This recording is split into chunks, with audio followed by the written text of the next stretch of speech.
बीडमधील soybean केंद्रांवर शेतकऱ्यांच्या रांगा तर सोयाबीन खरेदी केंद्राची 1 महिन्याची मुदत वाढवण्याची शेतकऱ्यांची मागणी। चांगला भाव असल्यामुळे सोयाबीन केंद्रांवर शेतकऱ्यांच्या रांगा। लातूरमधील 53,000 शेतकऱ्यांना सोयाबीन खरेदीची प्रतीक्षा। 48 तासात सोयाबीन हमी भावाने खरेदी करण्याची मुदत संपणार। हमी भाव केंद्रांवर आता 2 ते 3 किलोमीटरपर्यंत शेतकऱ्यांच्या रांगा।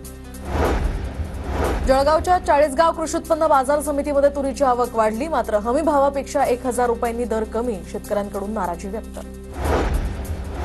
धाराशिव जिल्ह्यातील परांडामधील खंडेश्वर मध्यम प्रकल्पाचा भराव हा 4 वर्षांपासून खचलेलाच। प्रकल्पावर 8 ते 9 गावांची शेती अवलंबून। निधी मंजूर, मात्र अद्यापही कामाला शुभारंभ नाही।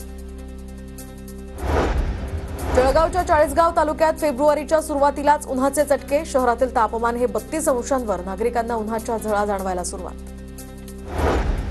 धाराशिवमधील जय हिंद महाविद्यालयामध्ये जगदाळे मामा यांची जयंती साजरी, तर जगदाळे मामांच्या जयंतीनिमित्त विविध कार्यक्रमांचं आयोजन।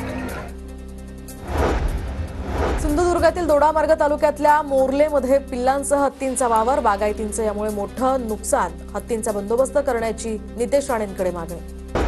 बुलढाण्याच्या खामगावात एटीएम मशीन पळवण्याचा प्रयत्न। चोरटे भीतीमुळे परिसरातून पळाले। संपूर्ण घटना सीसीटीव्हीत कैद। पोलिसांकडून चोरट्यांचा शोध सुरू। नागपुरातील एका ऑइल कंपनीच्या संचालकांची मध्य प्रदेशातल्या ठगाकडून 1,96,00,000 फसवणूक। मोठ्या कंपनीचा कॉन्ट्रॅक्ट मिळवून देण्याची बतावणी करत ऑइलची परस्पर विक्री। हुडकेश्वर पोलीस ठाण्यात गुन्हा दाखल।